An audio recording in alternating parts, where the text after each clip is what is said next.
Great, thank you for the tour. That's something. They love seeing you. Yeah, no, it was a great honor. If you feel more comfortable, you'll say a couple of words. You might want to take the masks off. Otherwise, you can leave them on. Either way you want. Look how fast you took that off.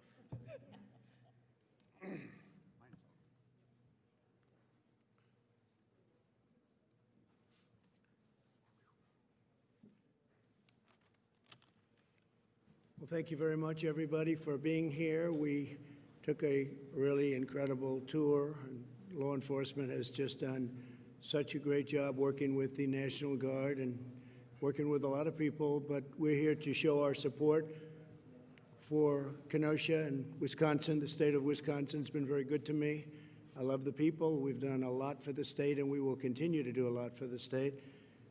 We're all in this together, and this was an example of what can happen when you do it right. I'm pleased to be joined today by Attorney General Bill Barr, who's doing really a fantastic job. And Bill, thank you very much for being here. Secretary Chad Wolf. Chad? Yes, sir. Chad, thank you. Ron Johnson, Senator Ron Johnson, who's outstanding, I have to tell you, so respected within the beautiful halls of Congress. And I appreciate the great job you do, Ron. I hope the people of Wisconsin appreciate how good a senator is. Do they have any idea? Do they know how good he is? I think they do. You're never going to get not elected, Ron, or I'll be very unhappy. One of the best. And also a young congressman that's been a warrior, true warrior. He's been a fighter not only for some other very good causes, but for this cause, because he was the first one to call me and say, we have a problem.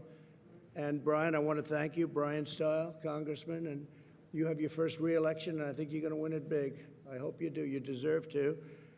Also, my former chief of staff, where's Reince? Reince, where is my Reince?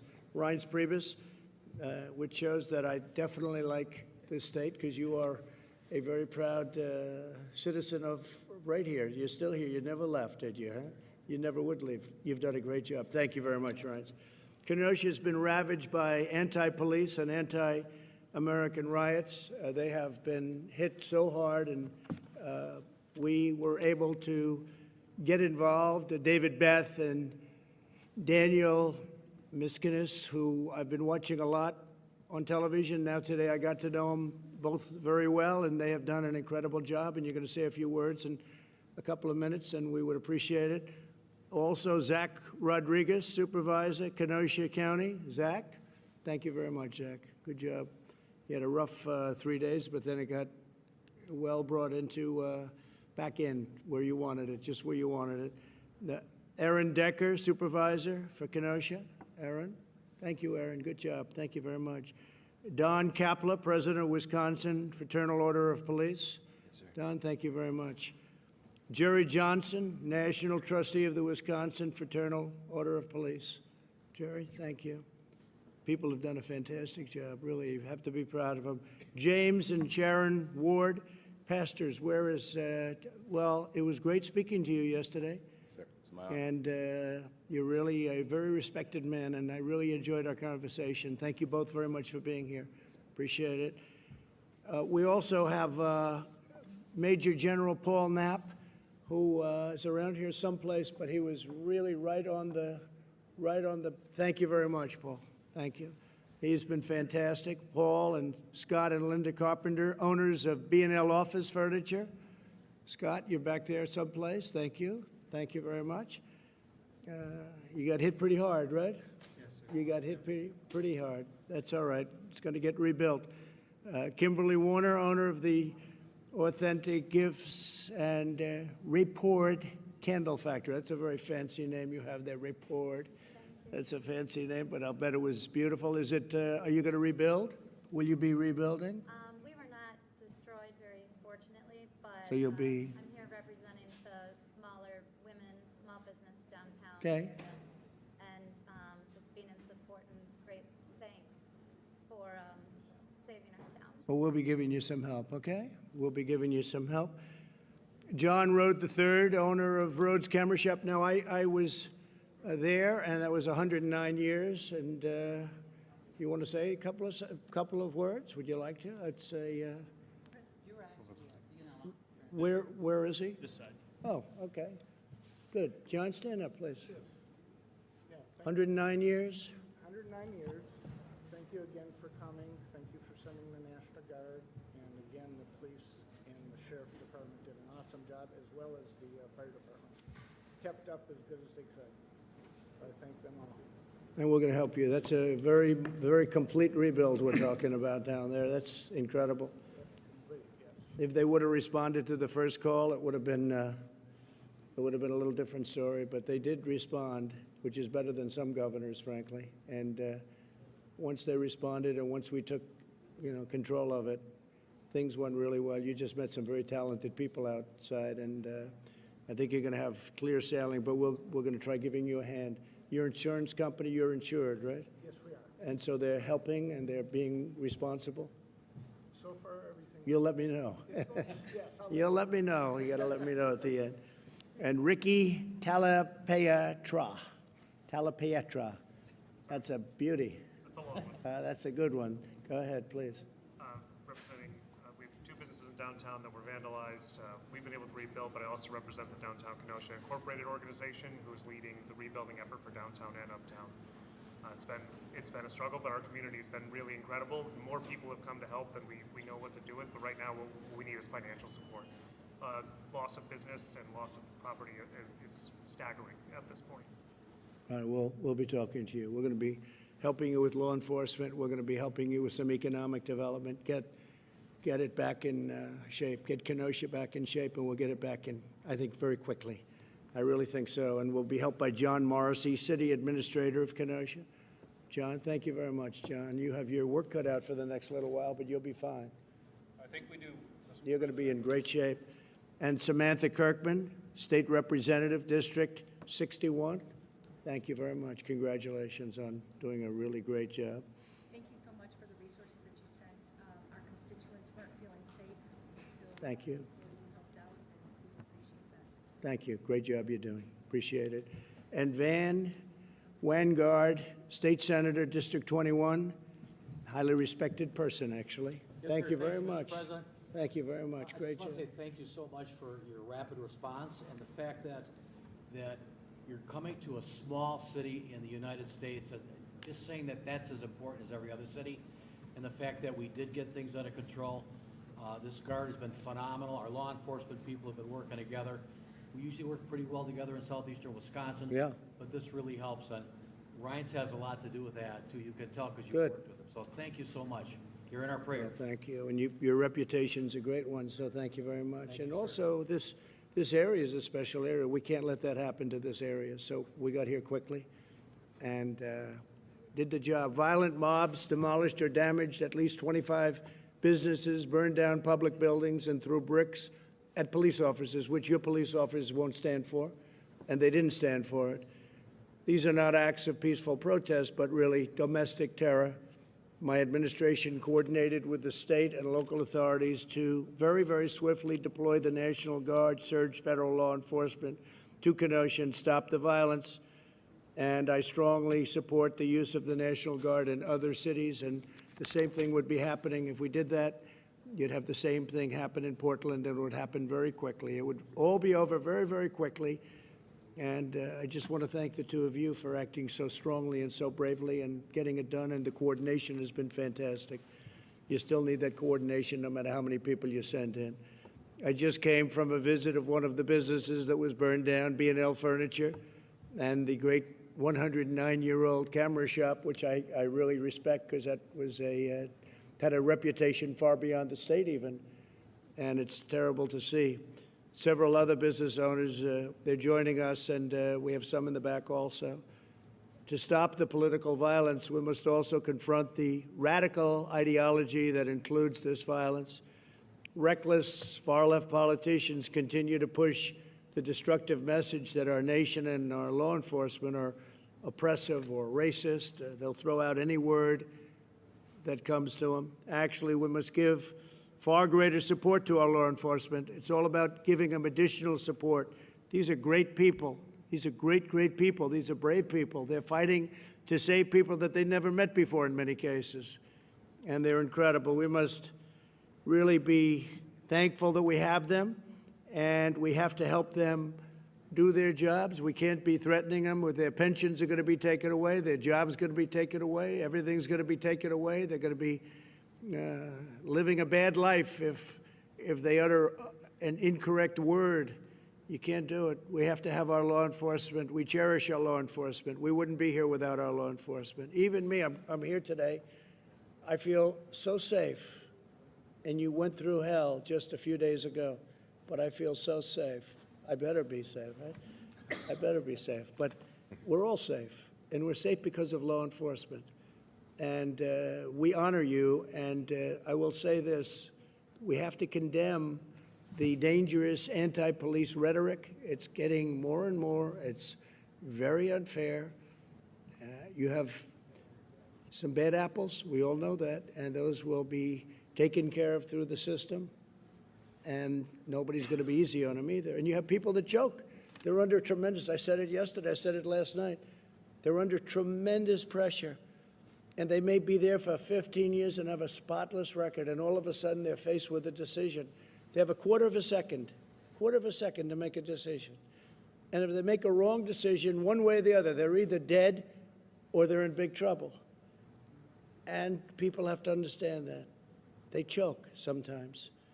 And it's a very tough situation, right? It's a very tough. Then people call them bad and horrible, and they made a bad decision. But if you think of it, when they have, and I know you practice this all the time, where you give people literally a quarter of a second to make a decision. And a lot of them can't make that right decision. It's a very tough thing to do.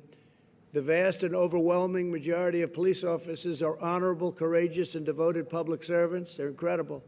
Yet many politicians ignore their sacrifice and ignore the African-American, Hispanic-American victims. We have people, there was love on the streets, I can tell you, of Wisconsin when we were coming in.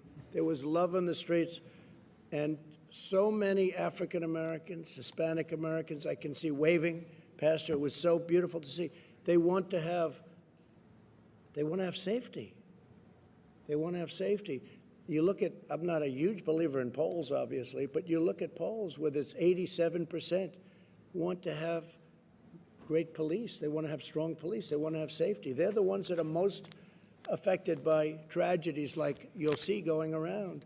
When these allegations of police wrongdoing, and when you see that they have made allegations, they must be fully and fairly investigated, and that's what we're doing. Bill Barr's done a fantastic job in that respect, and we fully understand that, because you do have problems the other way, but they're very few. You know, the sad thing is you can do 10,000 great jobs as a policeman or a policewoman. You can do an incredible job for years, and then you have one bad apple or something happens that's bad. And that's the nightly news for 3 weeks. That's all they talk about. They don't talk about the thousands and thousands of good jobs, the lives that you saved, they never talk about. So I'm committed to helping Kenosha rebuild. We all are. We will provide $1 million to the Kenosha law enforcement so that you have some extra money to go out and do what you have to do. You took it was a rough week, to put it mildly, and you've done it incredibly well. I'm also providing nearly $4 million to support these small businesses that I talked about today that got burned up, burned down. And we're going to be providing over $42 million to support public safety statewide, including direct support for law enforcement and funding for additional prosecutors to punish criminals and resources to provide services to victims of crime. And that was Bill Barr wanted that money put in. So that's $42 million. That'll help with prosecutors and all of the other things that are so important to you. You need that, because when you grab them and then nothing happens and they're back on the street, that doesn't work out too well. My administration is restoring public safety. We're hiring more police, surging tough-on-crime federal prosecutors, increasing penalties for assaulting law enforcement, and for dismantling Antifa. They don't want to mention the word Antifa. Nobody mentions it. This is a bad group of people. Very, very bad, very dangerous group of people. And we are doing a big number on Antifa. They're bad. Earlier this year, we announced Operation Legend to surge federal law enforcement to high-crime neighborhoods. It is a thing that has really worked out amazingly well, Bill, but it's really really understated in a sense. We've already conducted more than 1,000 arrests in our first month in Chicago. We went to Chicago very recently. Obviously, that's been a disaster, Chicago, total disaster, with, again, radical left Democrat, and we just have to it's all Democrat. Everything's Democrat. All of these problems are Democrat cities. We don't want to say it, but it is. The top 10 are Democrat, then you go into the top 25 and take a look at that. It's the same thing. We cut the number of murders in Chicago last month in half. Still way too many, but Operation Legend was very, very, very successful. Now it's just really getting going, but they cut it in half and just at its very early stage. This is in sharp contrast to those who want to slash police funding, oppose using the National Guard, and want to hire radical judges and prosecutors who will release rioters, looters, and criminals. We have that in Portland, where the prosecutors don't want to do anything. You can catch somebody doing the worst crime, and they don't want to do anything. So we're very, very upset about that. So we're not going to cut police funding. If you look at what they want to do, they want to cut police funding. We want to increase police funding substantially. They want to end cash bail, which has been a killer for New York. If you look at what's happening in New York, they allowed thousands of people out of jail in New York, and they're walking around and they're causing nothing but problems. Who would not know that? You don't have to know anything about policing. I'm not a policeman, but I would know that if you let these people out, many of them are going to cause tremendous problems. So they want to end cash bail, incentivize prison closures. They want to close the prison so that can't hold anybody. Reimagine public safety, end immigration enforcement, resume catch and release at the border. As Chad will tell you, we've had tremendous success on the border. We're up to over 300 miles of border wall, and we're having the best year we've ever had in the border. People are coming in, but they only come in legally, or for the most part, they only come in illegally. The wall will be finished very shortly. It's had a tremendous impact. So, and the other thing, we want to appoint Supreme Court justices and judges. We'll be up to almost 300 judges by the end of the term, and 2 Supreme Court justices. And so we have a lot of things to do. We have a lot of great things to do. But it's an honor to be in your neighborhood. It's an honor to be in your great state, Wisconsin. And we're here for you all the way. Some people thought it would be a good thing for me to come, a bad thing. I just wanted to come. I really came today to thank law enforcement and to just really that what you've done has been incredible. It's been really inspiring because you see it happening all over, and it just never seems to end. And it never seems to end because it's almost as though they don't want it to end, because you ended it really fast. And Congressman, I want to thank you for the job you did. You were the first call, and I want to thank you very much, Brian. Great, really great job. With that, I'd like to introduce Bill Barr, Attorney General of the United States. Say a few words. Thank you. Thank you, Mr. President. As most of you know, whenever there is an officer-involved shooting in our country, it's reviewed by local authorities to ensure that it was reasonable force. And when there are questions raised about it, the federal government also, the Justice Department, also reviews it. And like all procedures and processes in our country, we do it under due process. And we try to reach a dispassionate, reasoned decision based on an analysis of the situation. We do not allow judgments to be reached because of mob violence. We do not have mob violence in this country make our decisions over the fate of individuals when their actions are challenged. And when the shooting occurred here in Kenosha, under the direction of the President, we told the DOD, the Defense Department, to get ready some National Guard units in case they were needed to help here. And from several states volunteered to supply National Guard if they were needed.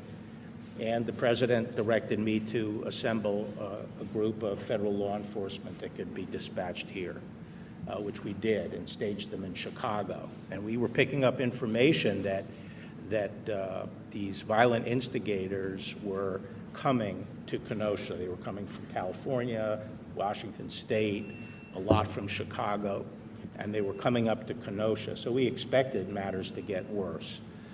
The violence that erupted shortly after the shooting is simply not a legitimate response to a police shooting. And the looting and the arson were unacceptable. And as it progressed, it became more and more distant from the issue of racial justice. It was violence for violence sake. And once again, we saw the hijacking of a protest by a hardcore group of radicals who were carrying out, planning a coordinated, violent attack on law enforcement, on public property, and on private property. And that can't be tolerated. These are the same people, many of them who came from out of town. Out of 175 arrests, 100 were from out of town. And these are the same people using the same tactics that have been used in various cities, Washington, D.C., Atlanta, Chicago, now Kenosha, Portland. And they use these black bloc tactics, throwing projectiles at police, and literally trying to inflict injuries on police, arson, and rioting. They came equipped, as even the mayor of Washington acknowledged, they come equipped to fight. And it's completely unacceptable, and the state is the first line of defense. If local leaders are committed to keeping the public safe, it can be done. And while it was slow in getting off the starting block, this is an example that when you have the local political leadership backing the police, you have the state willing to put in the resources in terms of National Guard, and the federal government able to come up with support such as the FBI, the Marshals, and ATF, who have some special skills and forensic ability to help, there will be peace on the streets. And there's going to be accountability.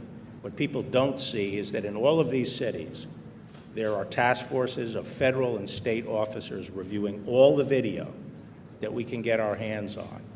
And when we are able to identify people who committed crimes in these riots, going all the way back to the beginning, whether they're burning police cars or throwing rocks at people, which are deadly, they will be prosecuted. That's a large-scale effort, and it's going to continue. So I can tell you, Mr. President, that as far as the federal government is concerned, we welcome the opportunity to work with state and local to deal with this public safety issue. Law enforcement is used to working together. We do a good job when we're allowed to work together. This is no different than dealing with violent crime where we work together. We can achieve results, and the federal government is willing to use all our tools and all our laws to bring these people to justice. Thank you. Thank you very much. You're doing a great job, Bill. Thank you. Senator Ron Johnson from your wonderful state, and he is one of the great senators, I can tell you that, in the U.S. Senate. He's one of the best. Ron, please. There's no doubt what you've been talking about in terms of the decisiveness, the resolve, the surging of resources. I think 44 different counties sent representatives from different sheriff departments that really helped stop the rioting and bring peace to the streets. But we have, Pastor Ward and his wife, and I reached out because I was just so appreciative of Julia Jackson's words of forgiveness and of healing. And so you combine the proper role of law enforcement, the support for law enforcement, with people that also want to end the violence, that are willing to forgive and are willing to offer those words of healing. So I thought that was very powerful. I was really appreciative of, and Mrs. Ward, thanks for talking to me, and then, Pastor Ward, thanks for calling me back. Pleasure. That's also incredibly important. Is here in Wisconsin, a little bit of a side, but Charles Krauthammer once gave a speech here and said, "You always hear Minnesota nice. I say Wisconsin even nicer." And that's true. I mean, we are nice people. We have common sense. We all share the same goal. We all want a safe, a prosperous, but secure Kenosha, Wisconsin, America. So we really do share the same goal. So as important, and it's so important to support law enforcement. My message to the folks out here is that it's a very small percentage of the American population that are doing the rioting, that are trying to defund the police. The vast majority of Americans are so appreciative of the service and the sacrifice and the help they get from law enforcement. So I don't want law enforcement be dispirited at all, because the vast majority of Americans are for you, the vast majority of Wisconsinites. But at the same time, it takes American citizens to offer those words of forgiveness and try and attain that type of unity and healing. So again, Mr. President, I thank you for coming here, for coming here to thank law enforcement, to support law enforcement, but also coming here just to support the citizens of Kenosha and Wisconsin as we rebuild, as we recover from something that the vast majority of people abhor and do not support. Thank you very much, Ron. Appreciate it. Congressman, please, Brian Style. Mr. President, I appreciate you being here. As events spiraled out of control, people started calling me. They were scared, they were nervous, they were concerned about their safety, their family's safety, their home, their place of employment, and they were looking for where to turn. And it was very clear from talking to folks here in the city of Kenosha, local elected leaders, that we needed additional resources in the community of Kenosha immediately. That's ultimately why I called you on Tuesday morning. And after only 7 minutes, you got on the phone with me. You said, Brian, I'm there for the people of Kenosha. And the people of Kenosha, everyone that called me, wanted public safety here in this community. And they wanted it immediately. They didn't care if the help was Democrat, Republican, or from the man on the moon. But what you did is made the call and said, enough's enough. We need to get resources into the community of Kenosha. And ultimately, when that offer was accepted, I think it became very clear to the criminal element that they knew that Kenosha meant business. We made some significant arrests in conjunction with local law enforcement, working very well with the federal government, hand in glove when I talk to folks in law enforcement here in Kenosha. And when the federal government works hand in hand with the state and with local government, you can get a lot done. And I think it speaks volumes about the people here in the community of Kenosha. This is a hardworking, family-loving town that wants safety in their community. And one more piece is I've had the opportunity to talk to a lot of the men and women in law enforcement, those on the front lines. I spoke to a gentleman that had a brick thrown at him. I've spoken to law enforcement officers who had horrific words said about them. And these men and women are members of our community that wake up every day, put the badge over their heart, walk out the door, sworn to answer the call to protect our community. And I think you coming and saying thank you to those men and women in law enforcement speaks volumes. And today we have public safety restored. We appreciate all the work you did on that. And now we begin the work of healing and rebuilding Kenosha to make Kenosha stronger than it's ever been before. Good. We thank you very much for being here, Mr. Thank you, President. Brian. Great job. David Beth, Sheriff, please. Mr. President, thank you so much for being here. When this started Sunday night, we knew it was going to get worse, but we really didn't know how bad. And there's no way that one, or in our case, two agencies can work together to fight what happened. When we put out the call initially to the state and local law enforcement here, it was a tremendous response, but it still wasn't enough on Monday night. The National Guard started coming on Monday night and started helping us, and their numbers kept growing. And we called Brian on Tuesday morning early, the leaders of Kenosha, and we said, we'll take help from whoever will send it our way. We want to protect the people of Kenosha, the city of Kenosha, the county of Kenosha. We want to protect it. And Brian said, I'm going to make a phone call. And a short time later, we knew that the resources of the United States, of the federal government and of the president were on its way. And we knew that it took a little discussion between state and federal levels, but we're very thankful that it worked out because, as I said, I didn't care who I got help from. I wanted resources here, and after it was approved, and I got the word that the president said, whatever you need, it's coming. And I had some very, very important people from Washington tell me, I have to report to the president, Mr. Barr, and tell him, what does the sheriff want? And the resources just kept coming, the people kept coming, the gratitude kept coming and I heard stories, and I probably shouldn't share this, but some people that were in Portland that weren't treated as good as they were treated here. And they said, we can't believe what a different place this is because of how we all worked together rather than not wanting to work together at all. So thank you for being the president that likes law enforcement. On behalf of law enforcement, I'm telling you, the group that's here, I hope you could feel the love that they have for you and everybody who came, and it's quite an operation to watch, to be part of. And truthfully, my life, I never thought I would see anything like this, and hopefully I never have to see this again. But the resources that in this case, the federal government and you provided, and Mr. Barr and Mr. Johnson and the people here, it's unbelievable what we have here right now. And it's all to protect the people of Kenosha, and I'll take any help I can get, and I thank you for it. Thank you, Sheriff. I'll tell you, you've done a great job. And, you know, just if they're watching, Portland or Chicago or New York or any one of other cities that we're talking about, but Portland probably would be so easy. Maybe that would be the first one, because I see it every night. It's on the news. It's burning. And they're always playing games, and I don't know. Then he gets up and says, we're trying to work together, and the whole thing is great. Then they want to burn down his house last night, the mayor. But we're ready, willing, and able to send in, you know, a massive group of people that are really highly trained. You saw that. They're here. With your experience, right? And we could solve that problem in less than an hour in Portland. So I hope they call. Eventually they'll call. And at some point, Bill, we'll just have to do it ourselves. We're going to have to do something that's that I think the people will be extremely happy with. Maybe the mayor won't, and maybe the governor won't, but I don't know if they know what they're doing. I just so sad to watch it happen. But here you acted and acted appropriately. Please, Daniel, go ahead. Mr. President, first of all, thank you for the support. Thank you for coming to what is small-town America. Kenosha is 100,000 people. By national standards, we're still small. But what you also have here is a reaction to, is an attack on small-town America.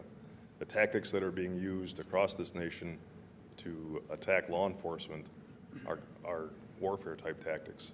And we still use restraint and function within our rules.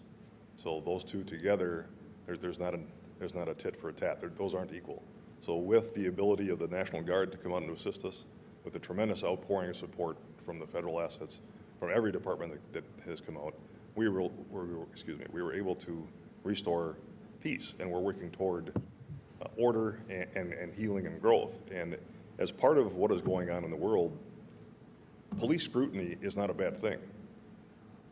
Police, or attacks on the police, and the things that are happening that lead to riots, that's not about police scrutiny. That's not about anything else. Those are legitimate attacks. So what worked for us was we certainly had a unified command. We had a unified mission that normally takes some time to build.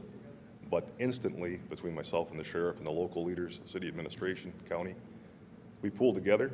We worked with the city. We worked with the state. We worked with officers from southeast of here, and there's not a lot southeast of Wisconsin, or Kenosha, to the northwest corner of the state. We had people from 2 steps away from Canada sending officers down here. So the response here in the law enforcement community was tremendous, and everybody I talked to was here to help restore peace and order for the good people of Kenosha. And thank you for helping us. Thank you, Daniel. Great job you did. Thank you. And you two worked together beautifully. It's really good. Really good job. Please, Jed. Well, thank you, Mr. President. Americans need and deserve both law enforcement and public safety, regardless of where they live, regardless of their politics. The decrease in violence that we've seen here in Kenosha over the last several days is really just a prime example of how federal, state, and local law enforcement can work together. It's really a model that we can replicate elsewhere, Portland and other cities across the country. And this administration, Mr. President, you've been very clear. If cities need help, they need assistance. If they need resources and capabilities beyond their reach, all they have to do is call law enforcement, the federal government, and we will be there. DHS partners not only with the Department of Justice, but with local communities every day to protect the citizens of those communities. We're providing law enforcement here in Kenosha some assistance until you're able to rebuild and get back on your feet. So certainly want to extend our appreciation for what you do. And let me just say, the attacks on law enforcement recently, I've been very vocal about that, are very disgusting. we need to thank our men and women of law enforcement. They put on a badge and a uniform every day. They're attacked every day for simply wearing that uniform and doing their job. So again, on behalf of the 240,000 men and women of the department, I want to say thank you to the local law enforcement for doing your job and protecting your communities. So thank you. Really nice, thank you. Pastors, would you like to say a prayer? Yes, sir. I'd love to have that because you are so highly thought of in the area. So please, James, Sharon, Sure. You should pray. please. Father, we come to you in the name of our Lord Jesus Christ, and we thank you for this time that you've divinely ordained. Father, we ask you to forgive us all where we've strayed from your ways and where we've not acknowledged your word. We ask that you would continue to cause this nation to be one nation under God, that you alone are the one who can make us indivisible. And by being indivisible, there will be liberty and justice for all. We simply pray that you would bring our nation back to you, that your word would be dominant, that you would cause us to walk in love, to live in love, restore empathy and compassion, kindness, concern for each other. Lord, I pray for our president, as your word says, that you would strengthen him and continue to give him the wisdom and the heart to lead during this time, as well as all of the leaders that are here. We give ourselves to you, and we ask you for your good hand to be upon us. In the name of Jesus, our Lord, we pray. Amen. Amen. Thank you very much. Sharon, would you like to say something? I would. I think I'm here, first of all, representing intercessors and people that are praying. Just really, I think we need to mobilize people of prayer to pray for this country. And also, I think it's important to have Black people at the table to help, solve the problem. And also, I think James and I, our prayers that we're able to work to really bring about a change. I think there's a lot of great change that's been mentioned here of how law enforcement has quickly solved the problem of the crime in the street, but I think this is a good opportunity for us to really solve the problem in the nation. And I think James and I could help with that, sir. It's really well put. Yes, James? And Mr. President, if I may add, being the only pastors in the room, if I could maybe just share a little bit from a different perspective that I think would bring balance. I have a great friend who is Chief Tony Scarpelli, the chief of police in the town where our church is. Right. And I talk about the partnership between pastors and police, and I often tell Tony that if we can do our job well, it will make his job easier. That's because there are three types of law that govern our society. There's spiritual law, moral law, and civil law. Most of the conversation here today has been about civil law, but until we can really focus on spiritual and moral law and change the hearts of people, we'll have to continue to build bigger jails and bigger prisons until we can bring our nation back to the place of spiritual and moral law. We certainly want to honor Julia Jackson. We're her pastors. We're not the pastor of the entire family, but we honor her. You know that. Yes, sir. I will give her your regards. Thank you. And we certainly pray for Jacob's continued healing, and we pray for peace.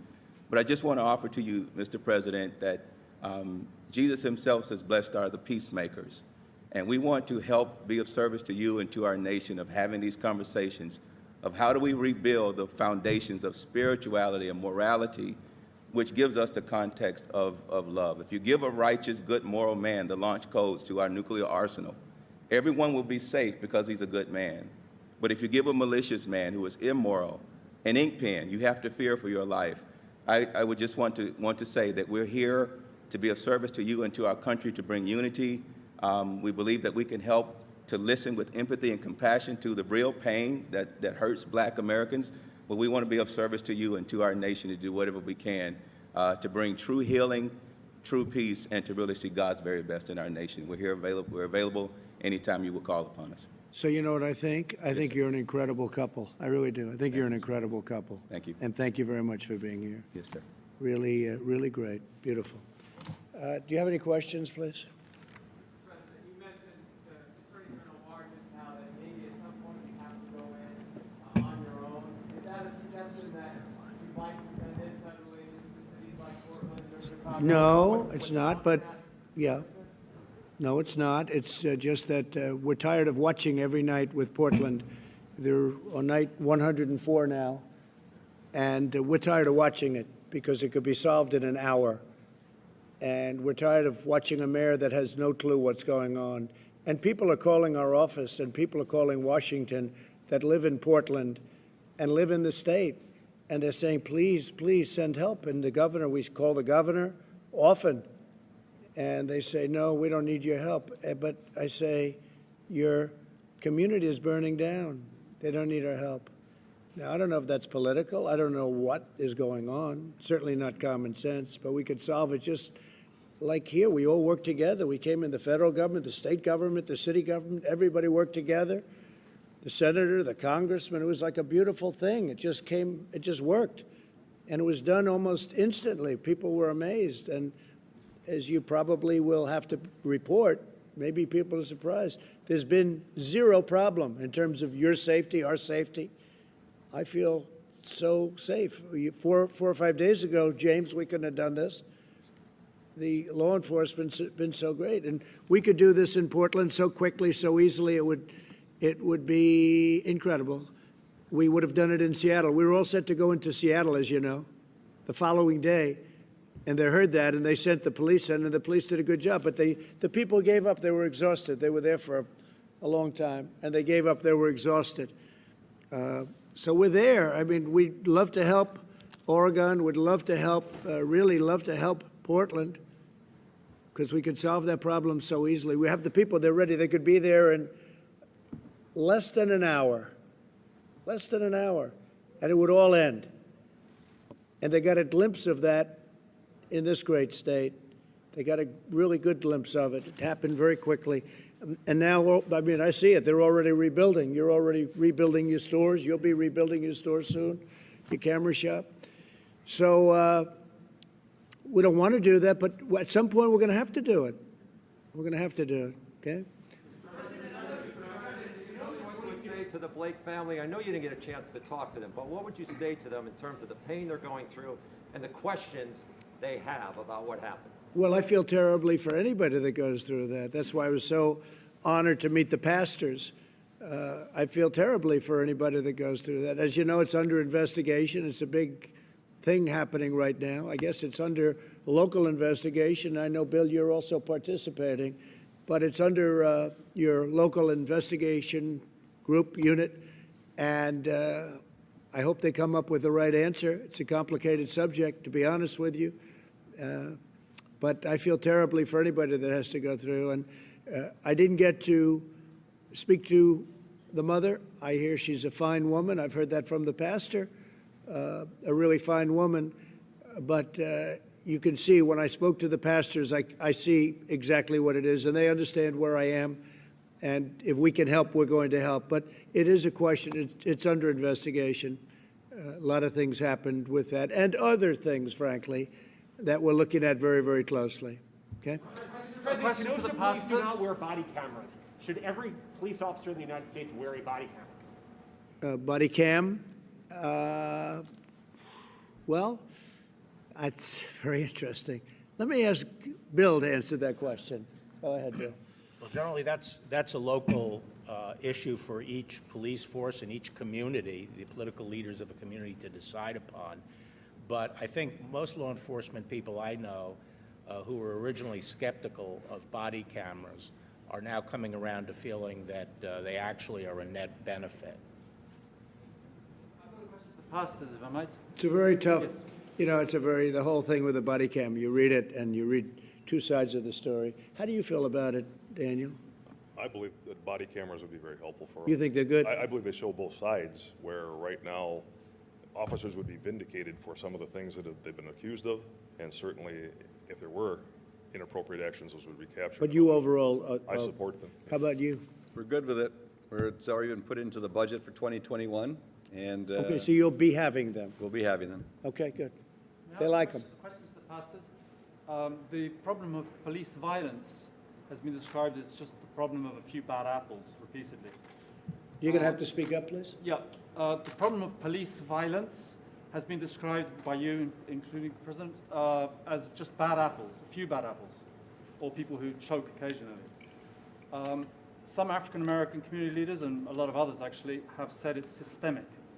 Where do you stand on that? I don't believe that. No, I don't believe that. I think the police do an incredible job, and I think you do have some bad apples. I think you'd agree. Every once in a while, you'll see something, and you do have the other situation too, where they're under this tremendous pressure and they don't handle it well. They call it choking, and it happens. And no, but I don't believe that at all. I think I've met so many police. I have the endorsement of like so many, maybe everybody. And frankly, I think they're incredible people. They want to do the right thing. It's a tough job. It's a tough job. It's a dangerous job. But I have to say this to the police. The people of our country love you. You don't hear that. You don't hear it from them. But the people of our country love you and they respect you, and you know it. You feel it in your heart, or you wouldn't be doing it. But there's a great love. And when they see what goes on, and when they see a case like this where it's solved so quickly, they respect the police a lot, really a lot. So you should hear it at least. Mr. President, to follow on that, we're focusing on violent actions, but there have been countless nonviolent protests here in Wisconsin and across the country this summer. People calling for an end to systemic racism. Do you believe systemic racism is a problem in this country? Well, you know, you just keep getting back to the opposite subject. We should talk about the kind of violence that we've seen in Portland and here and other places. It's tremendous violence. You always get to the other side. Well, what do you think about this or that? The fact is that we've seen tremendous violence, and we will put it out very, very quickly if given the chance. And that's what this is all about. Yeah, I keep hearing about peaceful protests. I hear it about everything. And then I come into an area like this and I see the town is burned down. I mean, you look at Minneapolis, they should have acted much quicker. When we got the National Guard in there, it took literally a half an hour. You saw the scene. They formed, they walked, it was over. And they haven't had a problem of any consequence since. Their police weren't allowed to do the job that they could do. They have a very good police department, but they weren't allowed. Now they want to break it up. They want to end it. They don't want to have a police department. They want to not only defund, they want to get rid of it. It's ridiculous. So I just say this, that the kind of violence that I saw, you may have protesters, but you have some really bad people, too. You have anarchists, and you have the looters, and you have the rioters. You have all types. You have agitators. And that's what you should be focusing on with your question.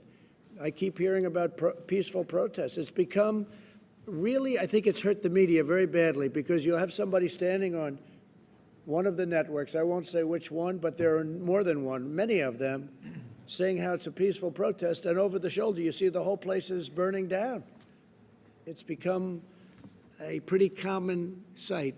So I don't view the peaceful protest. I think peaceful protesting is fantastic. I think it's great. But by and large, this is not peaceful protest. When you walk into an area and you see buildings that have burned down, and fortunately here we stopped it early, and so the damage is relatively minimal. But when you look at some of these areas that they just don't ask for the help, they refuse to allow us to go in and help them. And by the time you get there, the place is disintegrated. And then they say it was a peaceful protest. It's not a peaceful protest, and you shouldn't call it a peaceful protest. Okay, one more, please. Could the pastors answer my question, please? My question was to the pastors. Say it again. The peaceful protests that have happened. You're going to have to speak up, sir. The peaceful protests that have happened, you've acknowledged some of them are peaceful. They're calling for structural change. Mr. Blake was shot 7 times in the back. Sure. Do you believe that there is a need for structural change? What is your message? Well, I think people are calling for structural change, and then you could take the people of Kenosha that aren't here and that you won't see and that aren't protesting, but they want change also. They want to see law and order. That's the change they want. They want law and order.